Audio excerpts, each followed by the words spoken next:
Good.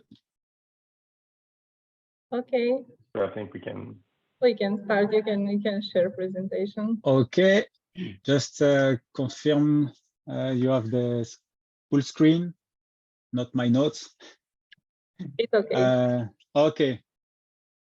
So let's start.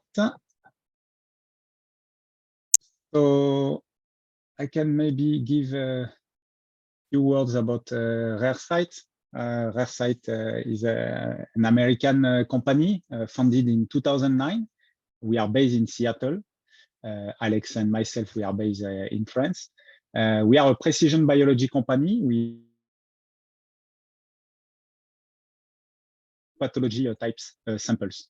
So we commercialize instruments, reagents, and services for rare cells analysis and retrieval of the cells, the rare cells, which is the site finder side that you have here on the left.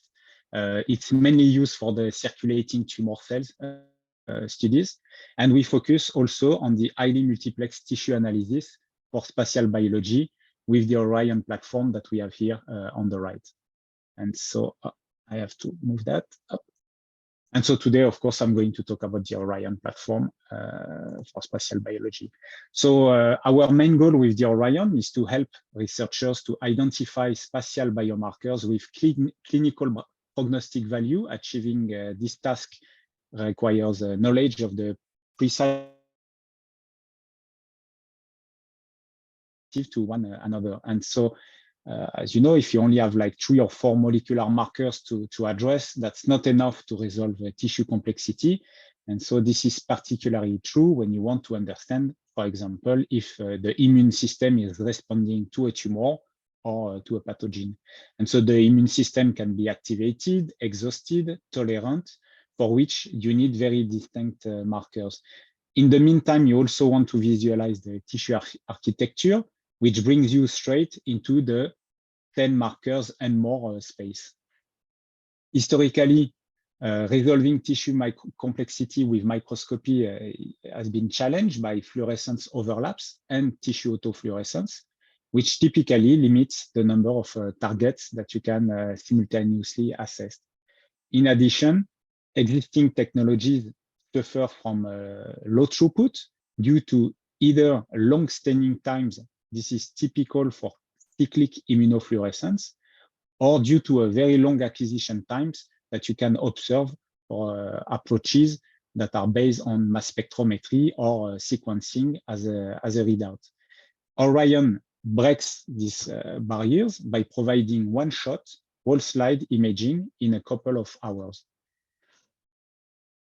So what we did, we took the requirement from pathologists and translational research labs as a roadmap to design the Orion. And those requirements, they are highlighted here in blue.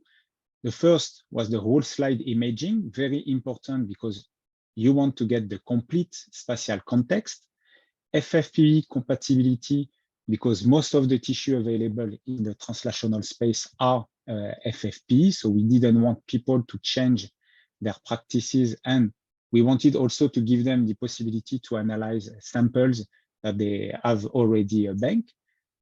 We wanted single round staining and imaging for rapidity and reproducibility.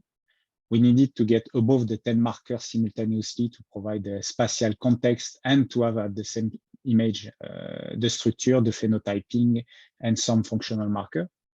The imaging needed to be high enough resolution to assign the molecular markers to individual cells.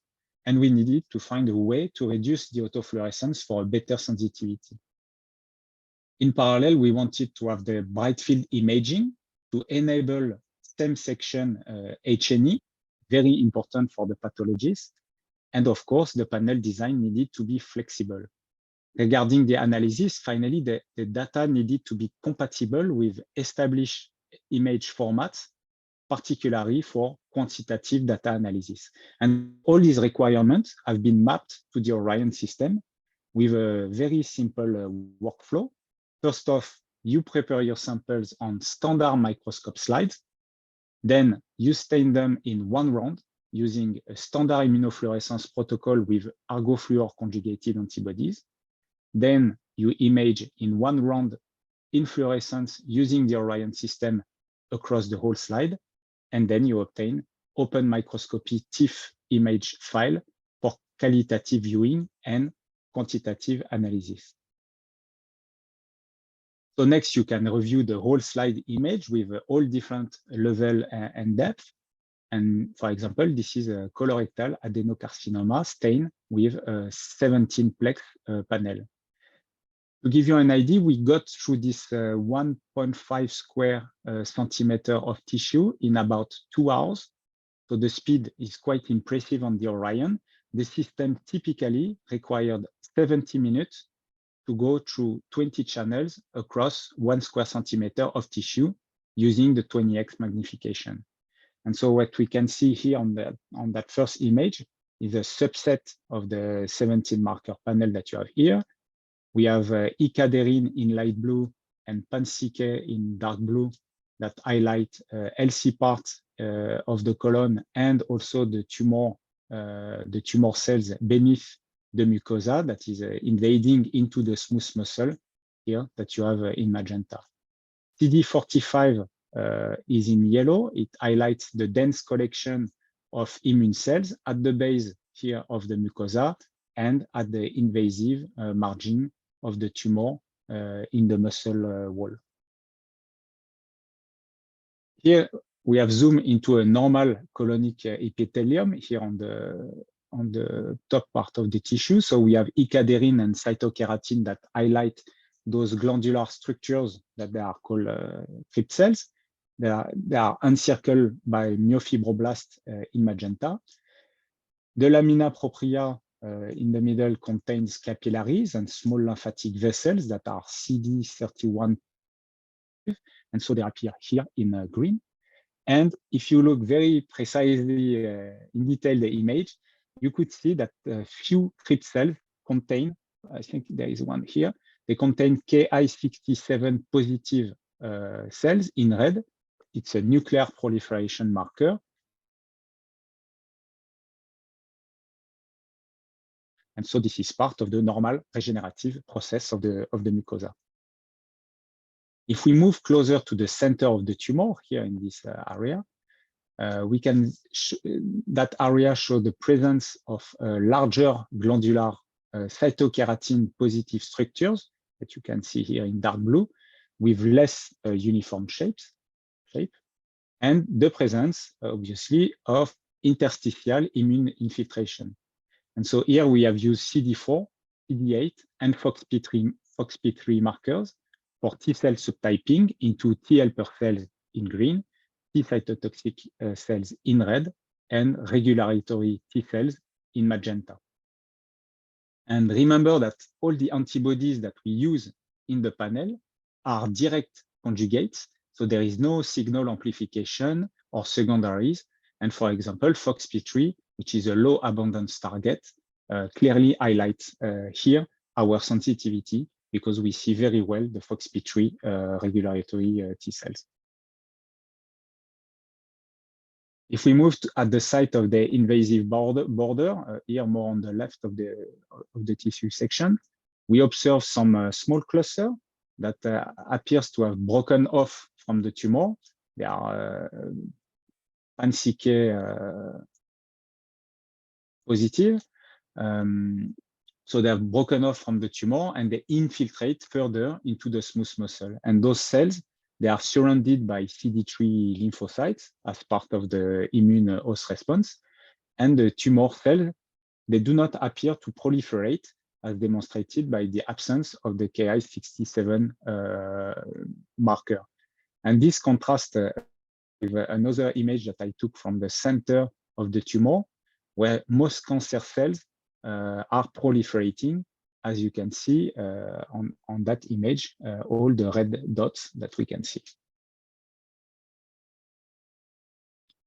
The last image that I wanted to show you is to demonstrate how the Orion autofluorescence extraction process is useful to reveal components of the extracellular matrix in its own separated channel. So here it's this channel is in yellow. And so some structures would be otherwise absent of the image, due to the absence of specific antibody in this panel for those extracellular matrix. And so in this case, the autofluorescence reveal here at the center the presence of nerve fibers in dark yellow that contain, of course, CD31 positive blood vessels that appear here in red, and everything is surrounded by cancer cells that are in blue.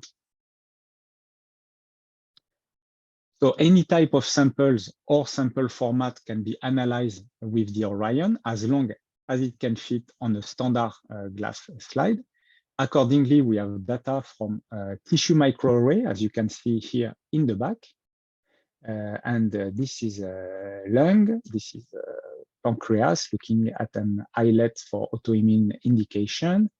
Here we have some ovarian tissue, thymus, colon, kidney.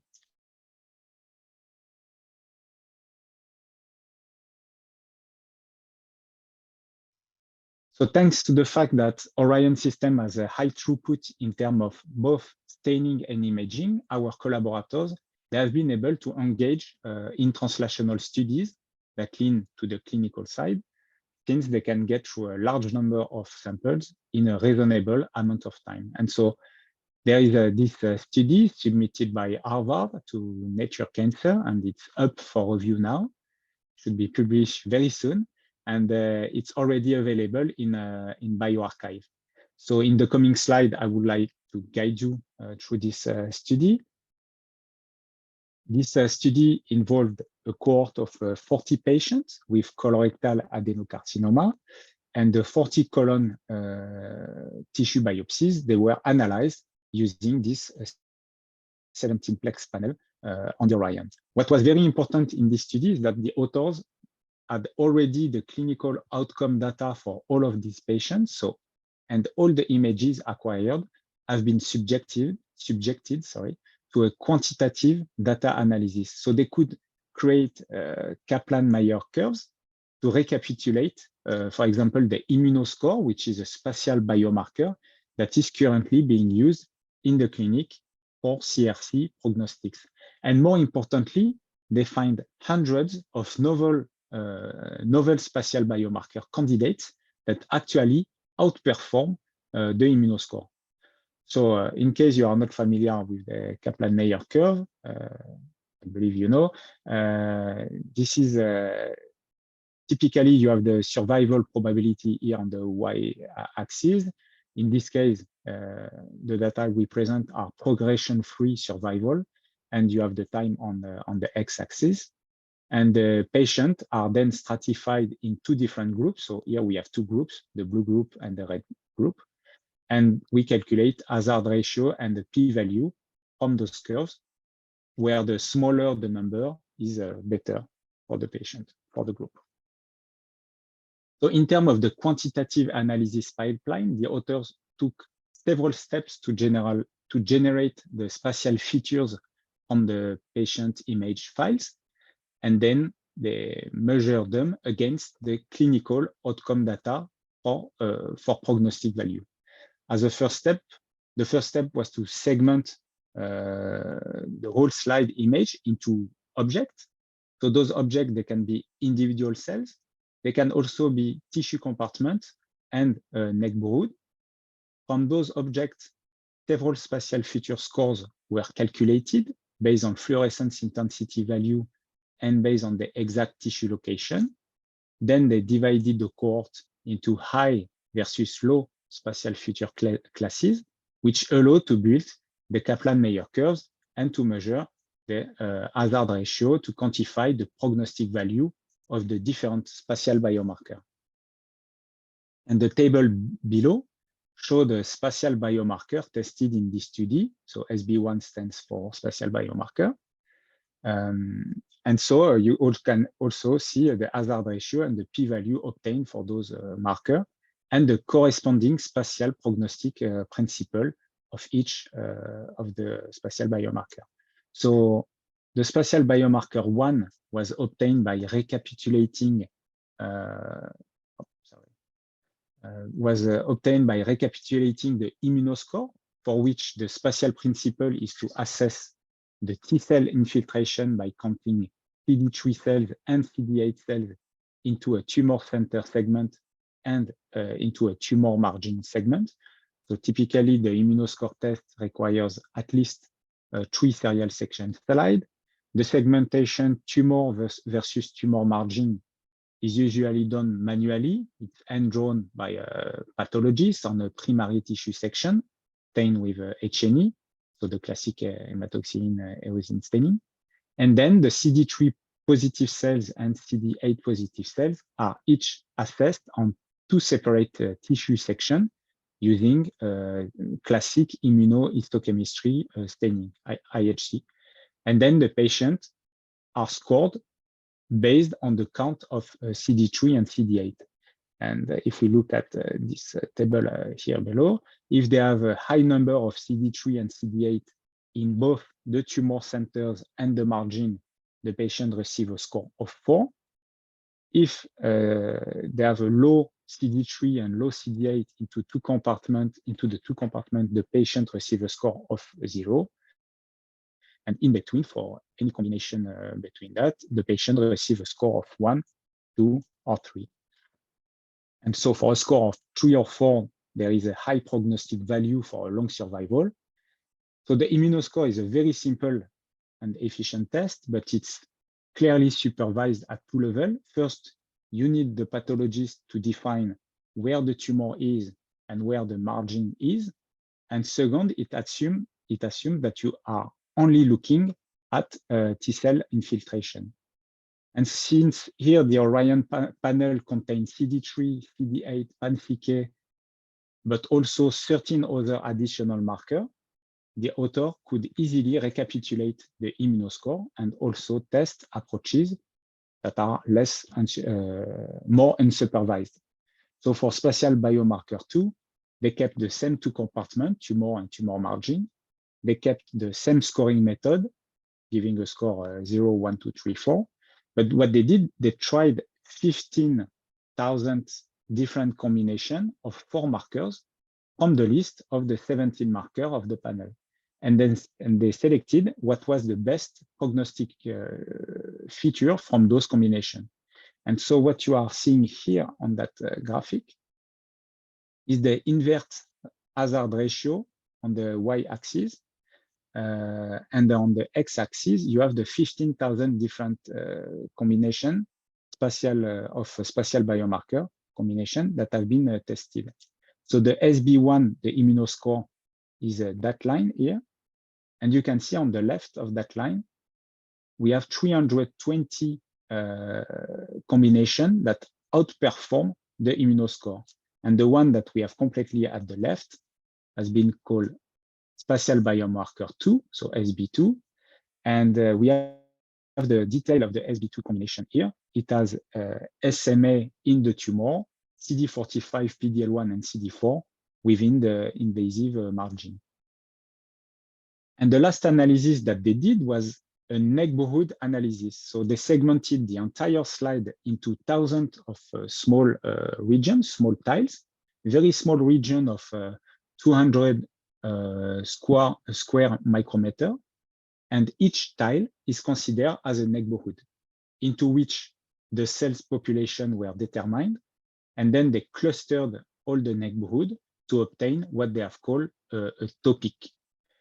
And the figure here that we have show the major topic that they found, and the size of the word, the size of the biomarker name here in the topic is related to the prevalence of cells expressing that marker.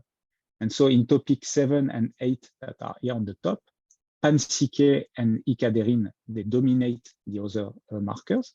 So they are very cancer-oriented topic. And in contrast, at the bottom, in red, we have the topic 11 that is more immune-oriented topic. Eventually, they created the spatial biomarker 4 by combining the tumor infiltration analysis and the neighborhood analysis. And the conclusion, what they found is that if people were high for SB1 and low for topic number 7, they had the best hazard ratio and p-value that we have here represented on that Kaplan-Meier curve. And therefore, they had a very high progression-free survival for this group in red here. And you have the SB4 hazard ratio of 0.05 and the p-value of 0.014 compared to the immunoscore that we have here on the top. So for this approach to work, the Harvard group needed a system that meets all the requirements listed here, and really all of them. And first, they needed truly quantitative data because all the spatial features rely on a combination of several things: high sensitivity for low expressor, high dynamic range, subcellular resolution, the good image quality, and the integrity of the tissue that they get with the single round staining here. And all of those features, they can only company like ours that are experts in microscopy can deliver that kind of data. Second, they needed complete spatial context that is only provided by post-slide imaging. And just to show you here, you can see some holes in that tissue. Those are holes that have been pulled out from the section to assemble a tissue microarray, a TMA. And none of the spatial biomarkers could be statistically recapitulated using this TMA, as they don't represent enough of the tissue. Additionally, they needed the plex level for unbiased spatial biomarker discovery. And of course, they needed the statistical power. This requires the throughput necessary to image a large cohort of sample, which is standard in clinical research. And so they are currently extending this analysis to a cohort of 200 patients. All images part of this study are available for anyone to review on internet with immunofluorescence and H&E co-registration. So I can quickly show you where to find this. So you can go on the RareCyte website. You click on the interactive data set. You will find several data sets: tonsil lymphoid hyperplasia, colorectal adenocarcinoma, oral squamous cell carcinoma, and normal lung. And the first one on the top brings you to the page where the authors have uploaded all the images of this clinical study.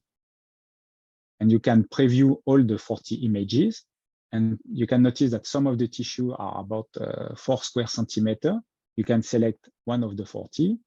You can visualize the immunofluorescence with the H&E co-registration. You can also visualize the H&E alone. You can navigate across the whole section, and you can zoom into it. We can appreciate here the quality of the staining and the resolution of the image. This is acquired using the 20x magnification. To make the review easier, they have created several subgroups of biomarkers. You can also visualize the autofluorescence and the nuclear staining, which is actually used here to perform the cell-by-cell segmentation for the quantitative analysis. Next, I would like to tell you a bit more about the system. It's a benchtop system, benchtop instrument. It's roughly a cube of 55 centimeters. In terms of number of channels, I would say 15 plus. We are currently mostly limited by the number of argofluor that we support. Technically, there is no hardware limitation regarding the number of channels that Orion can measure, and that could be above 100.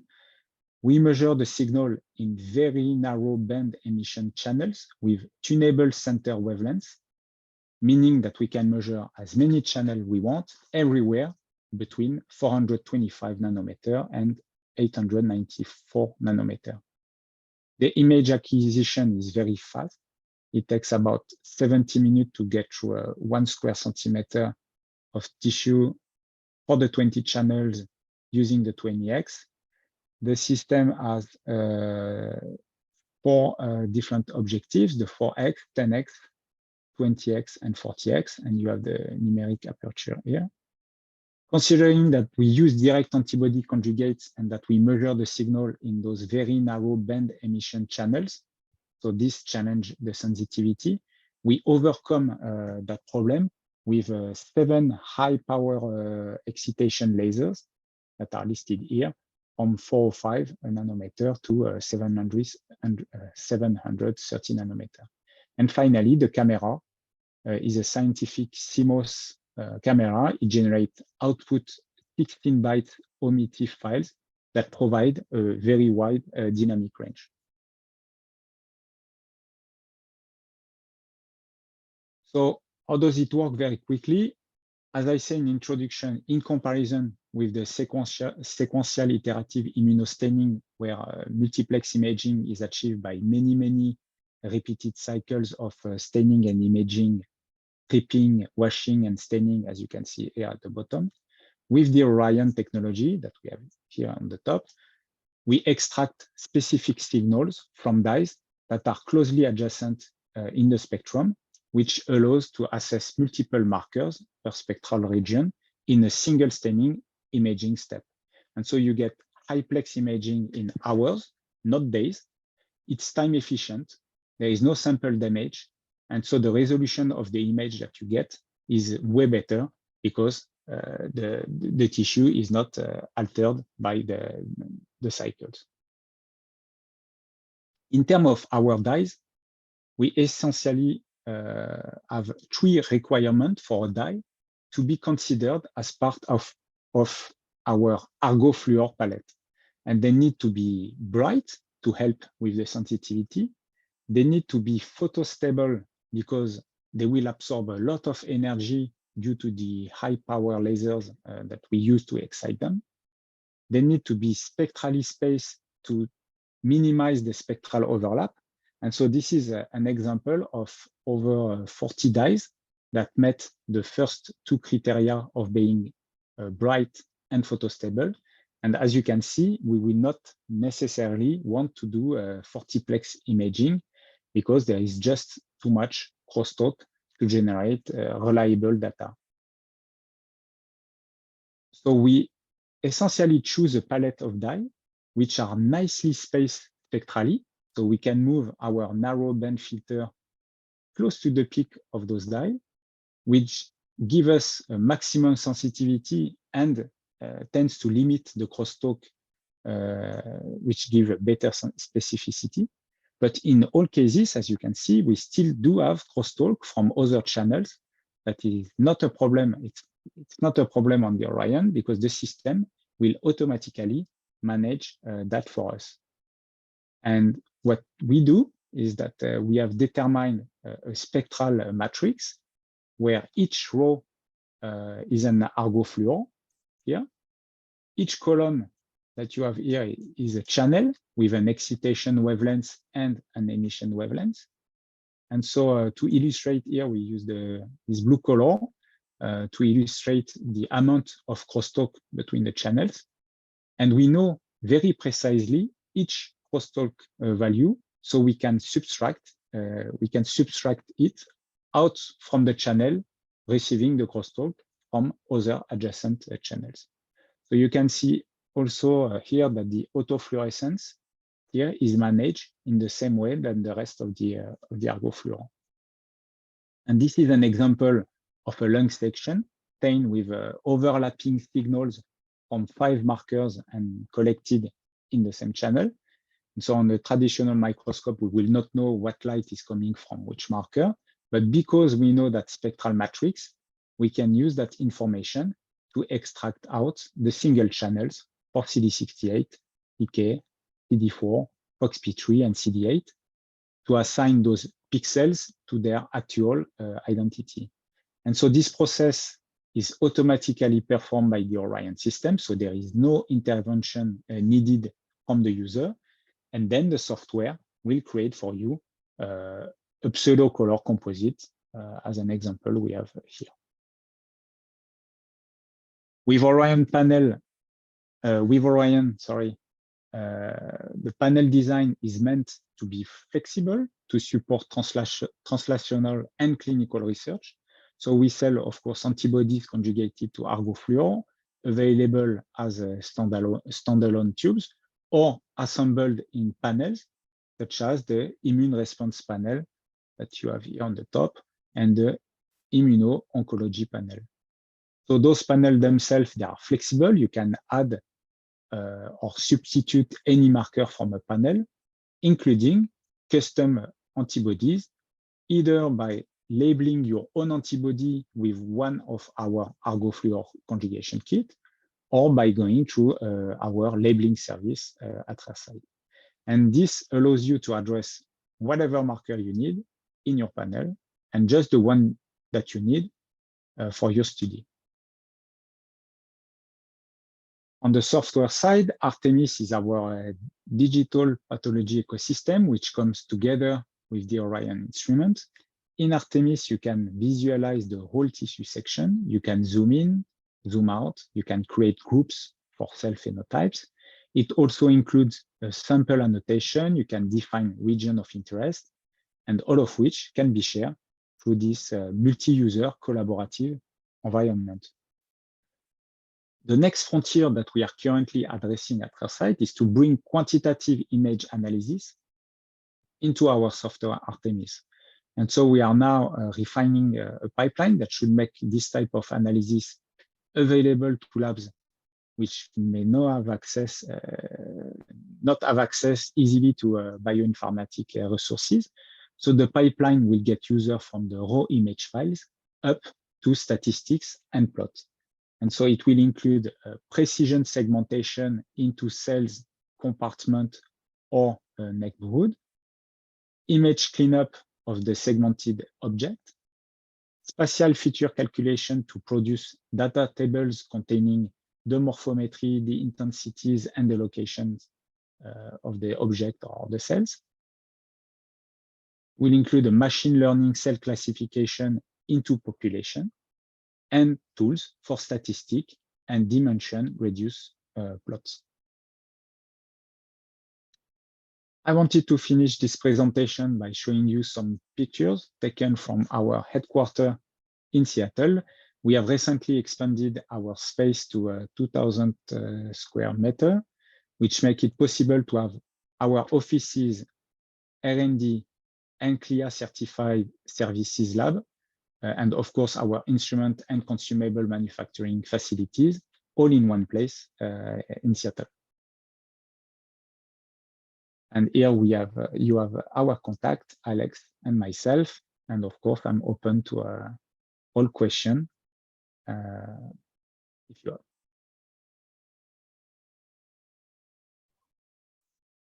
Thank you for the presentation. Actually, I collected a few questions during the presentation, but most answered. That's the goal of the presentation, right? Is to answer the maximum. But yeah, let me know the one I didn't. Yes, so just about configuring the panels. So these panels are validated on human samples, right? So if Correct. you think about preclinical animal models, are there any mouse or rat panels also available? Or that's the hot topic at RareCyte right now, because we receive from many customer the request of developing a panel mouse. So I can't give you all the detail, but currently we are working on a mouse core panel. So it will not be probably like a 15 or something. Maybe it's going to be 10, 12, you know, but those 10 are the ones that anyway everybody has requested. So basically we cross all the requests and we end up with this list. So we are working on it for now. In parallel, we have run several proof of concept. I think about one that was on monkey. And so some of the antibody, luckily, were cross-reacting, but some, of course, were not. So we basically developed we've selected the best clone, and we created a personalized panel for this small study to convince also the people that it was easily feasible to address that need. I don't think that soon in the future we release a monkey panel as a commercial product, but I have shown a list of targets. Those are commercially available. And then in the back, we have a huge list of biomarkers for which we already have knowledge. Okay. And regarding the mouse panel, the provisional mouse panel that you mentioned, is the immuno-oncology markers also included, or you cannot say it? No. Okay. Well, it will be the classic one. Yeah. All right. Yeah. Do you have a specific request so I can add? Yeah, it would be very immunology/immuno-oncology oriented with a checkpoint inhibitors, cell cycle, cell phenotyping markers. So yeah. Okay. Did you try to combine this, so your technology with, for example, RNA-scope detection? Or so my question is, other co-detection methods are possible with your method, or you just tested it for these argofluor dyes? And so as you understood, the approach is to create this spectral matrix. That's the key. So whatever fluorescent molecule that is bright, photostable, and nicely spectrally spaced with the other, basically might be suitable. We can create a palette out of this. And if I don't want to go too much in the detail, but what we request to do that is to stain a single stain control for each color, not specifically on the very important sample, but on something like we do it in tonsil for human, for instance. So some blocks that we have, we run those single color to learn what is the crosstalk. Then we use it into a tools that generate that matrix, and it's good to go. And to answer your question regarding RNA-scope, we have some projects that have been done in UK at the customer site, where they have used, I think it was a commercially available panel, right, Alexandre?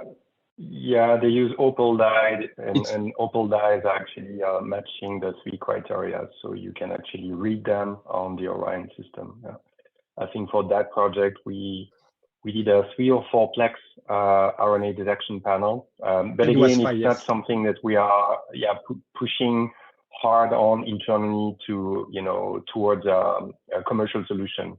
It's pretty much all users that are developing their own solution adaptation to get the RNA detection working on Orion. But yeah, it's fully achievable. The sensitivity was there. Opal dyes could be easily measured on the Orion system. So yeah, we provide guidance, but we are not pushing hard actually to get a commercial solution for RNA measurement. It's more like on the protein side of things at this point in time. We had to prioritize our development, and so we mainly focus on the antibodies panel for now. But this is the kind of support that you receive from our site. We have we are a strong application team at RareCyte, and so we are very close to our user. We have weekly call with some of them that are actually working on those kind of projects to develop faster than we develop some kits, some panels. Sorry. And one more last question, just about the main principle behind this machine that you mentioned, that it's really important to create this spectral matrix. But if I understood correctly, it's not full spectral unmixing based, just on the narrow band sampling. Exactly. So historically, it has been tested to do like a full spectrum deconvolution, and that requires a lot of calculation.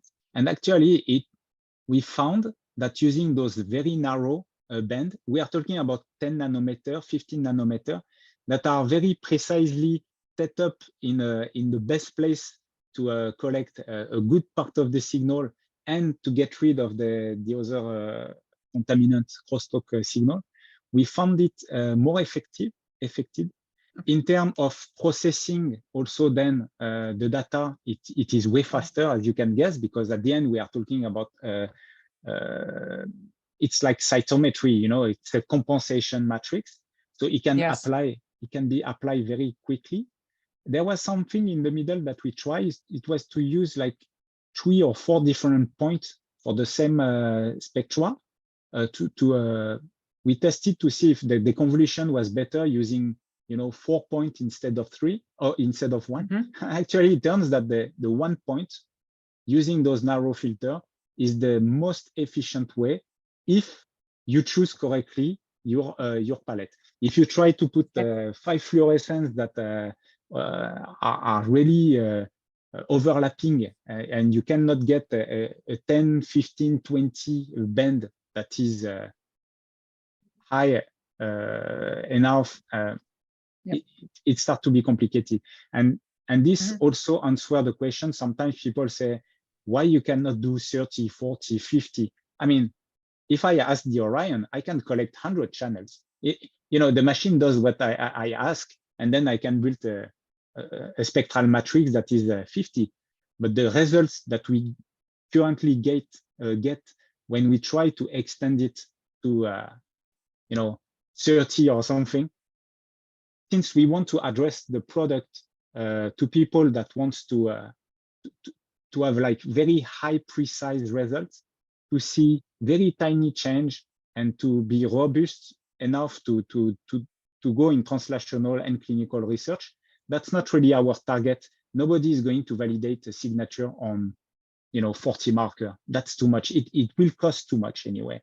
So this is why we are confident that 15, 16, 17, it's a good number to produce a very robust signature. And maybe once you have this signature, people will even try to reduce it. Maybe once you have something that is robust at 15, you are going to try if you can remove some of them, because, you know, throughput, cost, etc. So this is how we position the instrument. It is really a machine to, you know, to have a good throughput and to make a signature.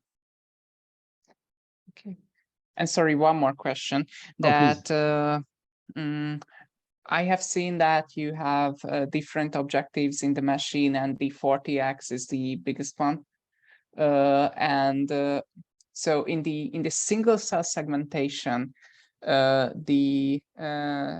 far as I remember, 6.5 micron pixel size at the detection site is enough to go do really well segmentation. Oh yes, yeah, definitively. Okay. I don't remember the number that we display in that table, because, you know, there is different point to consider. Sometimes people give the resolution of the objective, but they don't consider the resolution of the camera. You know, there are many aspects. But if I could show you images that have been segmented. This is even the 20x is way enough. Actually, all our customers, they don't really use the 40x. It doesn't.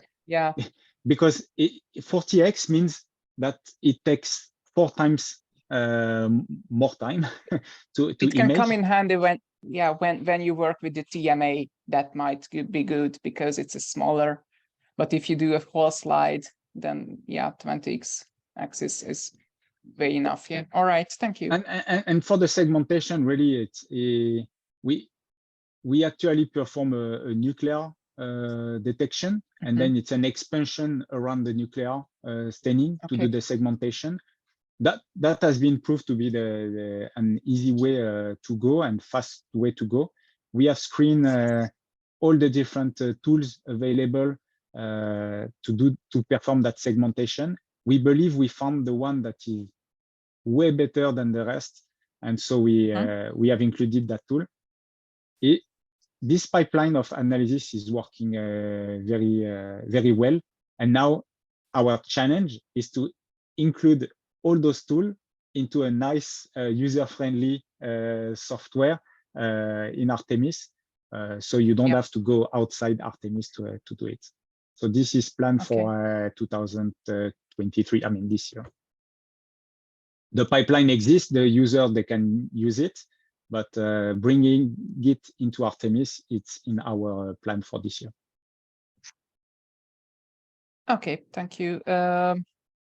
I think I will come up with new questions when you had the on-site seminar in Budapest, and hopefully my colleagues will also ask a lot of questions from you. Thank you very much for the presentation. Thank you for your time. Thank you so much. Can I also have a quick question? Okay. Please, Dagmar.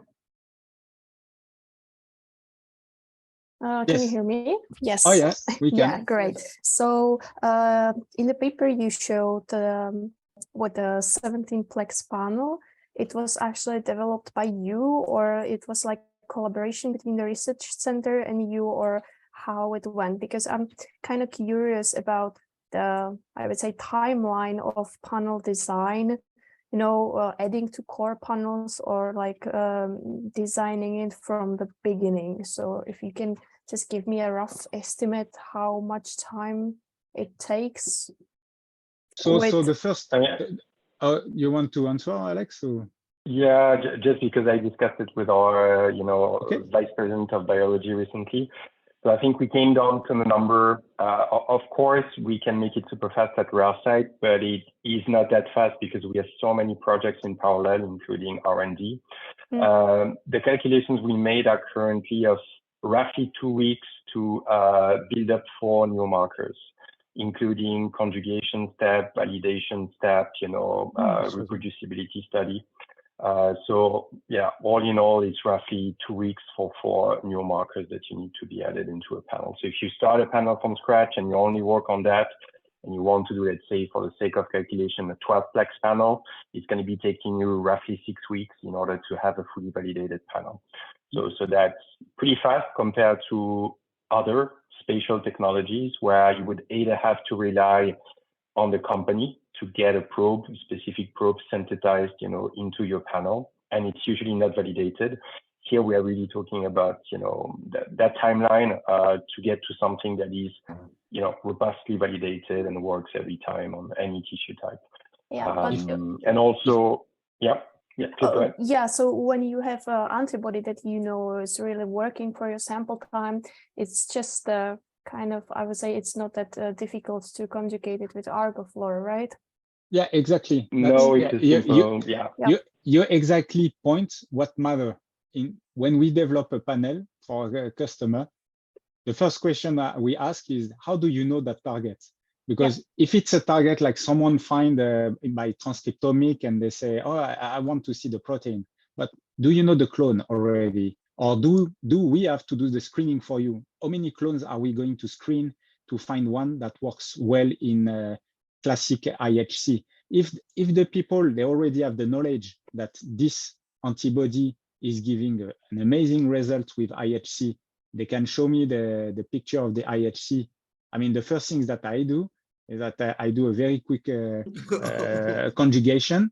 I compare the ArgoFluor and the IHC, and then I can validate that clone. And if we do that, this is going to be very fast to develop your panel, because then the strategy to build the panel with the ArgoFluor is way more simple than when you try to do like cyclic or some approach like that.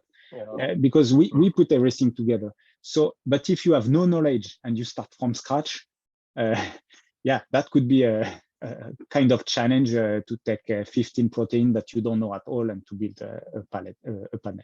So of course. Yeah, that's a good example of that is typically what we do in proof of concept studies, right? When we engage in a proof of concept study, we give the opportunity to add up to 2 fully custom antibodies. And so we do the conjugation, and exactly what we do at RareCyte. We go with a clearly defined clone for which the collaborator has strong IHC/IF data. So we simply choose the same clone, we do the conjugation process. It's amine-based chemistry, so it's very standard and usually extremely successful. And then we need the positive control tissues, the negative control tissues, because obviously if it's an inducible marker, it might not be expressed in tonsil or tissues like this.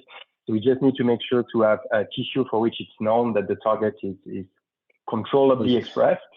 And if we see the signal and the negative signal where it shouldn't be, then pretty much adding the new marker into the panel is not causing any issue. We haven't seen negative interactions between different antibodies. Again, keep in mind that all the antibodies are directly conjugated, so there is no secondary, we minimize all the cross-reactivity issues. So if you have a good clone validated by IHC, it's going to be working 99% of cases by Orion as well. Yeah, so but sorry. Well, with 14 markers, it's quite impossible to use secondary antibody like different for every specific epitope. So yeah, okay. And another quick question, more technical. You stain for the H&E first, and then you do the okay. Immunofluorescence first, we decover slip, we stain H&E, we cover slip again, we image on the Orion because Orion also has the bright field, so it makes the things easier. But it is an extra step. I cannot say it's a one-step immunofluorescence H&E. It's a two-step. It doesn't exist. Yeah, I don't think I don't think we could overcome the H&E strong autofluorescence. So I mean, let's be. No, it doesn't exist. But we have we built at RareCyte microscopes all on our own, right? So we engineer them from A to Z, and we've been doing this for many years with the SiteFinder system. And what is well known in the field, from the publications or collaborators, is that we have an extremely good stage precision, right? Which enables users to remove a slide, to manipulate the slide, to put it back in the machine, and to have like perfect stacking. So that's also something that is typically more difficult to do with any other platform, right?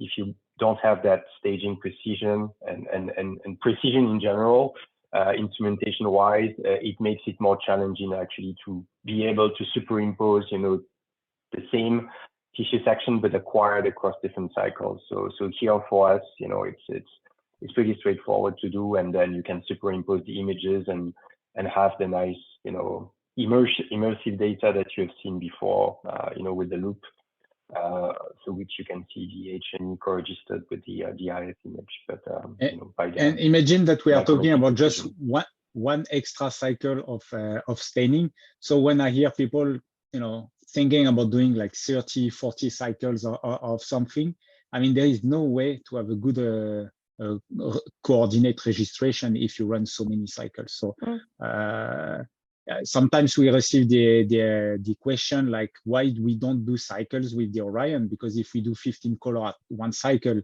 why not do a second cycle of 15 other color? Actually, we did. I think it has even been published, or there is a poster about it that we can share. It's in the publication, it is feasible, but what we recognize is that where we want to go with the Orion is not to the race of the number of markers, because we want to address the problem of people that want to run a lot of samples, like a cohort for clinical study. And those people, they all told us that they will never go for 25 or 30 or more marker.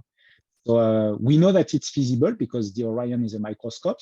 But then just the H&E second cycle, I would say is good enough for us. Okay, thank you. You're welcome. And all of you, feel free to send me message, questions that you have in between the time we meet. No problem to answer. I will do my best. If I cannot answer, I will ask the R&D. Hey guys, can you hear me? Hello, hi Janos. Hi, Janos. I should ask why. So I have a question, because sorry for that, but I missed the first couple of minutes of the presentation. But I have a question because since I saw that you stained the extracellular matrix but all the panel included like a self-surface protein. So my question is, whether you can stain the intracellular cytokine. Of course, this is a fixed tissue, I guess. Yes, it's a fixed tissue. Am I correct?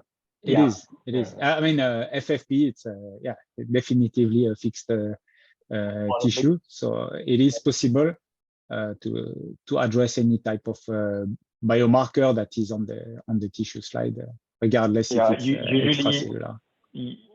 Usually people don't stain so much, on tissues that are soluble, the chemokines, the soluble mediators in general, because it doesn't work really well. That's why they typically measure the mRNA precursors, right? If they want to measure interferon gamma, interleukin-4, etc., they would be prone, to take on a transcriptomics-based approach because it's soluble, right? So there's no way really to know where it's coming from, etc. So it's not a standard application, and to be honest, across all the hundreds of projects we have been running yet, no one has been asking us to measure anything soluble.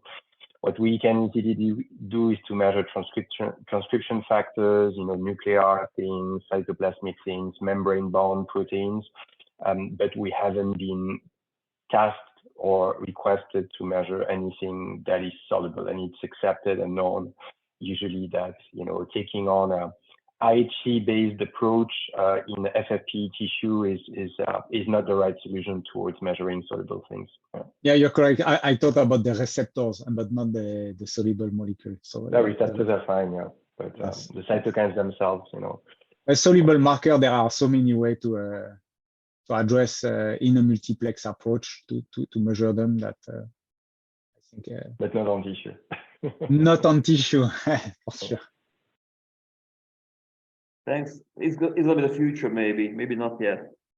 Yeah, we say no today, and in 20 years, it's going to be an obvious response, obvious answer. Of course, it's feasible. Everything is feasible, but for now, it's challenging, I believe. Thank you, guys.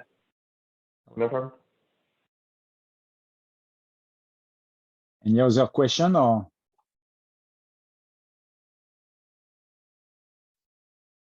I think no. So the noise is coming from me because I know somewhere in the call. So thank you everyone for participation, and merci beaucoup. Merci. For exciting, yes. Okay. So if there are any questions, you can address for Chama, for Hungary, Chet to Dagmar, and coming directly to Axel, Ricardo, my colleague. And I think we're done. Thank you so much. And okay, keep in touch. Bye. Thank you. Bye, everybody. Thank you. Bye-bye. Bye. Thank you. Bye. Bye. Have a good day, everyone.